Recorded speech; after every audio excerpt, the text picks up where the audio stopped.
Hi, it's Mika and I like to chica.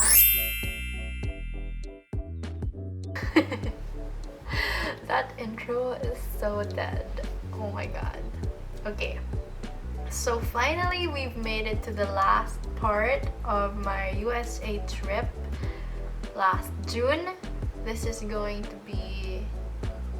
Actually, I'm so proud of myself because apparently it's more vloggy than the previous one. So I have less talking to do. Well, Mika of today, of July 12, has less talking to do as compared to before. So yeah, let's just begin. So on our last days in Maryland, we just really spent it chilling at home and, you know, just doing our stuff.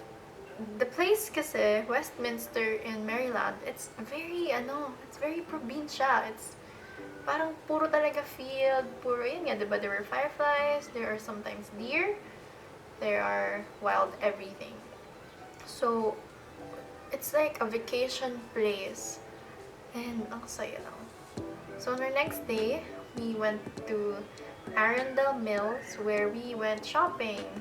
And we spent like 11 a.m. to 3 p.m. just shopping, going around. And here's my sister to update you during lunch at the food court. Hi. So we are just eating right now. We're eating workaholic or walkaholic, I think, yeah. And we just bought. We were just from Bath and Body Works. Yeah. Okay. After shopping, my uncle, he picked us up again. And then he came from work and he wanted to eat lunch around 3 p.m. na to. Or 4 pa nga eh, I'm not even sure. Okay, so after Arundel Mills, he took us to his favorite Korean place and we ate our second lunch here. So there was rice pa nga eh. But I didn't really order anything for myself anymore. I just shared with my dad and my mom. Then when we got home, a few hours later lang, dinner naman. And this was my favorite na. Favorite meal. Favorite meal talaga is steak. So we had steak night. We had steak with corn, mac and cheese, and mashed potatoes. Sobrang solid. I loved it. And then the next day, we stayed at home lang ulit. And at night, we had dinner at Baltimore. So my uncle took us to his favorite Greek place in Baltimore. Ayun, so we went to Samos, his favorite Greek place. And I don't think I've ever eaten Greek food before this. So, yeah, pero yung order ko rin dito ay Maryland crab cake. So, hindi rin siya Greek food. But they had the lamb and stuff. Ang sarap ng pita bread. Ang solid ng pita bread nila. Ayun. So, the next day after that, it was our last trip out of the house. And we went to my most favorite place in the US. New York! Oh, haba nung intro. We went to New York City. Although we only spent like a few hours there because super pressed for time and nakakapagod din. It was 4 hours away. So we drove and then our main target was really just Central Park and to see the Brooklyn Bridge. Because when we went here in 2012, we've already explored the whole touristy spots of New York City like Empire State, Statue of Liberty, 9/11 Memorial, 9/11 Memorial. Oh yeah, but we went to Central Park. But then, nag-stroller kami. As in yung may parang kalesa ng New York. May ganun kami. It's not super enjoy kasi syempre hindi mo ma-feel yung New York feel. So, when we were planning the trip, my dad and I thought na it would be great to just explore it by foot naman. Para naman ma-feel namin yung place, diba? So, that's where we went. And we basically just walked around the whole place for 2 hours. As in lakad. That day, I was wearing this super short dress. Ganyan, kasi feel ko summer, diba? Summer dress. Tapos habang nasa car, people were wearing winter clothes, as in winter jackets, yung makapal na balloon winter stuff. And I was like, what the heck? Bakit ganun ba kalamig sa labas? So yun, paglabas namin, while walking, super windy. It was such a windy day and it was a gloomy New York day. Tapos, malamig talaga. It was really cold. Pero, luckily, our plan was to really walk around.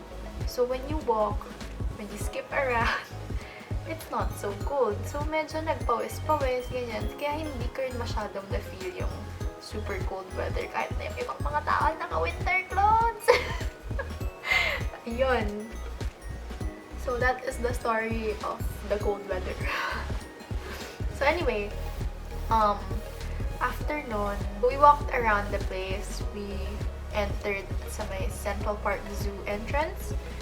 And then, I want you guys, sobrang sometimes ako magta-talk dito kasi wala lang, I just want you to hear the sounds of Central Park and stuff like that. So, I'ma shut up now.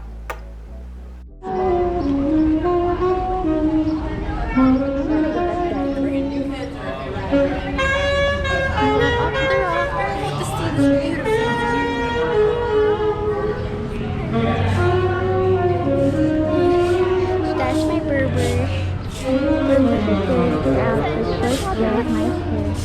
Very beautiful.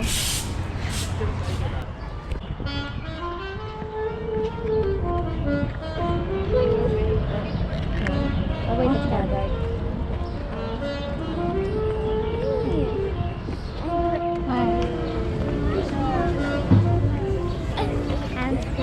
I thought. Wait, what? Beautiful students are waiting in a hot tub.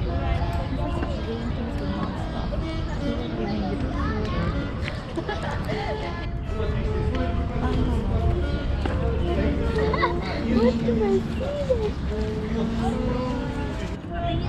Ay, sige. Para siya kung pop.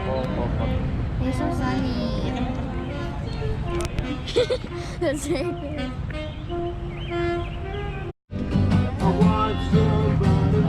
Ow. Actually, under 2 ang.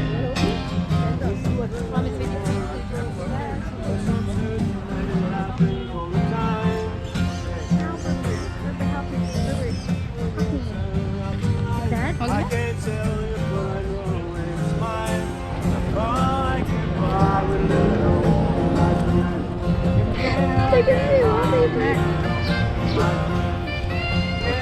Meron pa yung bagong picture naman. Selfie pala. Ganyan. We went to Shakespeare, to the Romeo and Juliet statue, and actually, before this trip, I was researching on what to do in Central Park, and they have a theater pala where they really play Shakespeare plays, and it's an outdoor play na something I really want to experience for myself because I'm not a big play fan, but I do enjoy them. And it would have been a very cool experience to watch a play. Kahit ano man yan, kahit hindi ako super fan naman ni Shakespeare, I just really wanna watch one. Sayang lang, there wasn't one during that time. Yeah. Tsaka alam ko it's hard to get a ticket na, like you have to line up because it's free ata or something. I'm not sure, basta yun. It would have been a very interesting experience. We went, of course, to Bethesda Fountain, the very famous Avengers scene place. As in talaga, whenever I remember this, I remember Avengers. Kasi, wala lang, ang fun. When I watched Avengers and saw this, oh, diba, nanood ang Avengers. And then we went to the mall meaning the trees, where Jennifer Lopez walked sa Made in Manhattan. Alam ko yan. Then our last stop was the Sheep Meadow park. Sobrang fun siguro doon mag-picnic or just lay on the grass, read a book.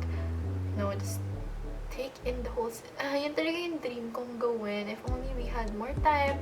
If only... Wala lang. Parang I just really wanna try it. It would have been so fun. And then we went back na to the car. It was time to go back to the car and go to Brooklyn Bridge. Super fast lang talaga ng mga pangyayari dito, guys. So, we passed by the Brooklyn Bridge, and then we parked. We had a very quick stop lang sa Brooklyn Bridge Park so that we could take pictures of the place, and it's so beautiful kasi there's the New York skyline, tapos the Brooklyn Bridge. It reminded me of Spider-Man naman. Spider-Man mo tayo. And then, syempre, konting glimpse of Brooklyn, New York, because we didn't go there when we were there before. When we went there before. Kaya, and then, eto, traffic. Traffic sa New York. Listen to it.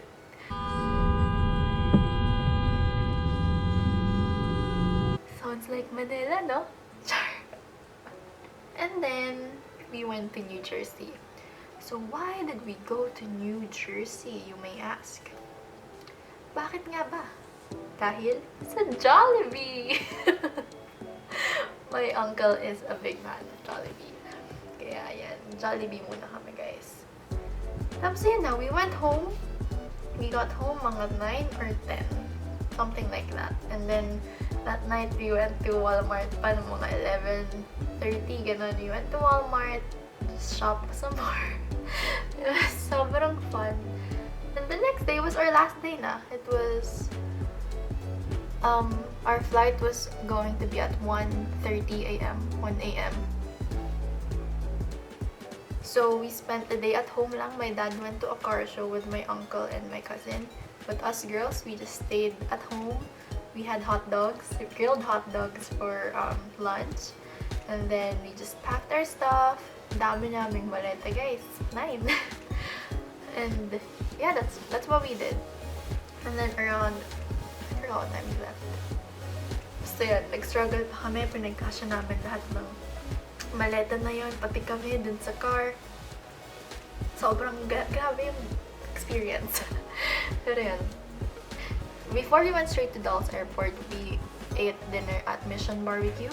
Apparently it's a famous barbecue place. So we had, what was that? Pulled pork, ribs, mga ganon, yung mga ganong food. Masarap siya talaga, guys. Masarap. Ayun, and then after that, we went to the airport na, and I really tried to make an outro for this video. Pero, grabe, tingnan nyo naman yung nanay ko dun sa side, di ba? Pero sige, panoorin nyo naman kasi sayang naman yung mga sinabi ko dito. I really tried. So, guys, this is the end of our US trip. We are now at the Dulles Airport in Washington, and we are waiting for our flight 1:28. It's Dulles. Dulles. It's 11:18 p.m. and our flight is at 1:20 a.m. So it's pretty much a long wait, but it's okay. I'm very proud of you. Dami side comments ng vlog na to. So, how was the trip? It was great. It was bitin. It was 2 weeks only. I need more time to explore, especially New York, because New York is my favorite, and we only spent a few hours there. Yeah. And then, so sleepy right now, and that's okay, because I'm gonna sleep for 15 hours in the plane. What, 16 hours? 15 hours. 16 hours. There's nothing much to do in this airport. Yan sa ano? There's GoPro na picture. there's nothing much to do in this airport because everything is closed. So I rated everything a sad face, because like there's certain like the rating things, right? The rating buttons. I rated everything bad. Okay, bye. That's it, guys. Thank you for watching. See you on next travel. Wait, should we start the traveling? Bye. I feel like I look ugly. Do I look ugly? Don't judge me. That's her. Spy cam. Spy. So yon, kahit sobrang gulo nun, they kept interrupting me. Okay na rin, pwede ng outro. But then, plot twist! So, a few minutes after ko yan ma-film, the PA system announced that our flight was cancelled.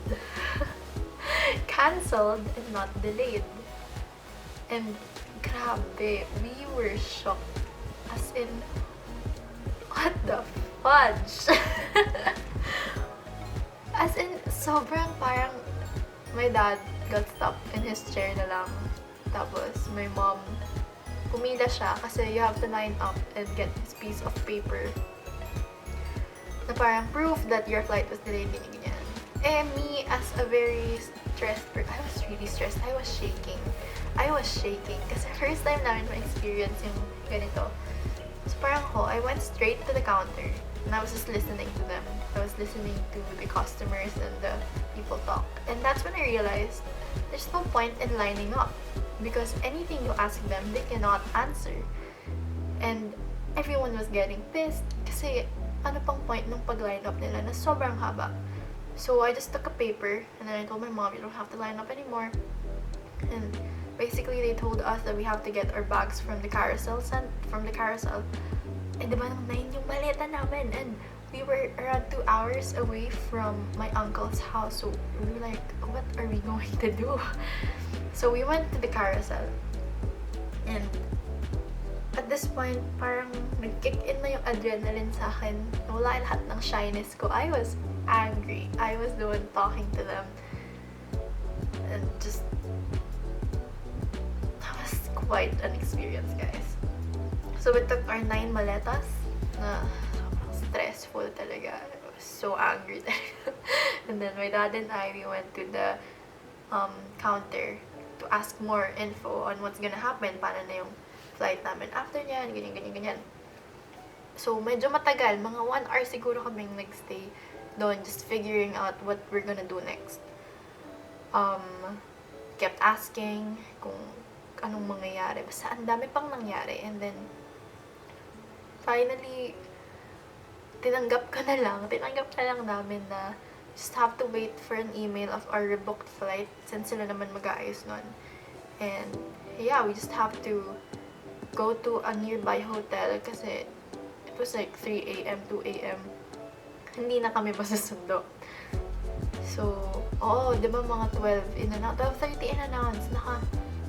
Alis kami doon mga 3:30 na kasi we were just like so stressed talaga. So, we went to a hotel. We went to Hyatt Regency. We booked a lift. Buti na lang. Kasya lahat ng maleta dun sa lift. 9, again, I repeat, 9 maletas. Plus backpacks. So yun, buti na lang nagkasya silang lahat dun. Tapos, we booked a hotel room. At least hindi sila puno. Kasi we didn't have a phone there, so we couldn't call them. And then, yeah, we went in the hotel room. Sobrang stressed. And we paid for naman to ng, i-reimburse daw ng Cathay Pacific. There, I said it. Cathay Pacific. Kaya, ayun. Tapos, around, syempre hindi ako makatulog agad kasi nga yung adrenaline doon. Pero around 4 a.m., I received the email na 4 or 5 a.m. I received the email that our flight was going to be, ano ba yun? Monday, 6 a.m. And that was Sunday, 4 a.m. So we have a full day back in Virginia. Kasi sa Virginia, basically, yung Dulles Airport. So, we had a day to spend there. So, the next morning, hindi na kami nagbihis, guys. Natulog na lang kami. Next morning, we had room service breakfast. Yeah. So, good morning! We have our breakfast. Room service breakfast. I got oatmeal. I got Waffle. Yeah. Oh, she got waffle. Is this Daddy got plastic? salmon. And then mommy It's got plastic. omelet. I don't want plastic. It's not plastic, Miss Marielle.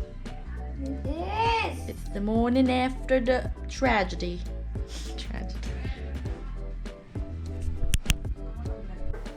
We had to transfer rooms because may nakabook na for the day dun sa room na yon. Challenge din to, guys. Kasi we went down to the reception, they gave us a room, and my dad and I got like 4 maletas, took it to that room sa may 7th floor ata yun. Tapos pagdating namin doon, mali yung room, as in, isa lang yung bed. So we had to leave our bags there, go down again to the reception, tell them the problem, then go back up to the 7th floor, tapos go to the new room at the 3rd or 4th floor. Stress talaga. Galit na galit. Grabe talaga yung stress nun. And then, my mom and my sister, they came, sinundo namin sila, and then we went there na. So, ayun, nag-relax na lang kami, natulog na lang kami, had room service lunch, buti na lang sobrang solid ng food namin that time. Loved it. It was the best meal ever. And then, around 5 or 6 p.m., my uncle, they went back for us. Kasi they called us na parang, let's just have dinner together, let's celebrate Father's Day since nandun pa naman kami. So, we went out, we waited for them for a while, and they picked us up.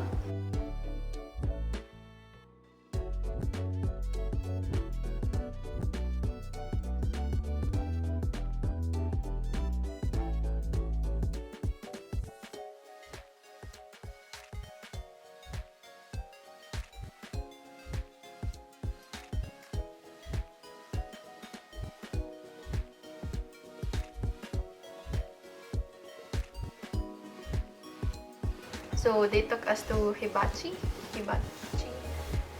Apparently, a famous buffet, Asian buffet place. Masarap naman yung food, pero medyo dirty yung place. Tapos, ayun, after nun, nagyaya na naman Walmart. Late night Walmart run na naman kami. And then, after nun, it was really good. Like, we said goodbye. Oh. Bye-bye. Sana tuloy na talaga to. Bye-bye. Sana tuloy na. Bye, sir. Yeah. Bukas ulit. Tuloy na to. Okay. Thank you. Take care. Bye-bye. Salamat, Tata Ria. Oh. And then, we just prepared for bed.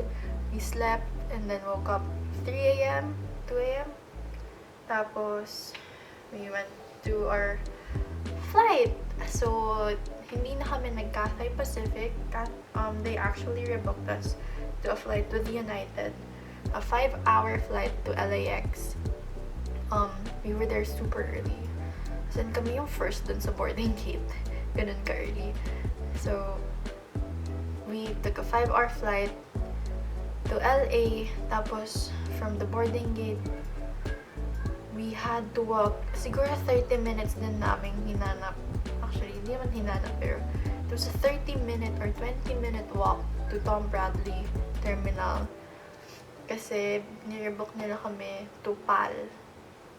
Tapos when we got there, we had to go out again and get boarding passes. So, buti hindi na pinakuha yung luggages. Pero yun, after nun, we can finally breathe. As in, nag-lunch na lang kami sa food court. And, you know, we just chilled until our next 14-hour flight. Grabe, no? Yung hassle naman, beshies.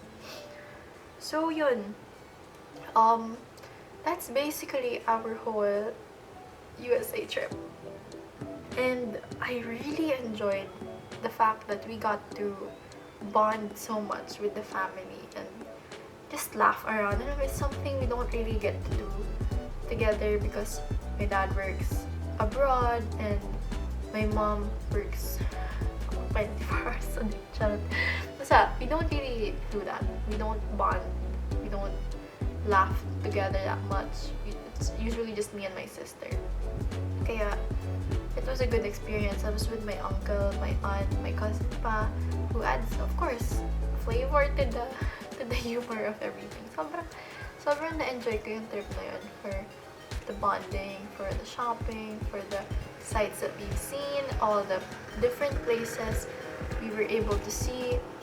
You know, nakapunta ng Las Vegas, LA, Maryland, New York, and Virginia pa for one day, which was the setting of Vampire Diaries.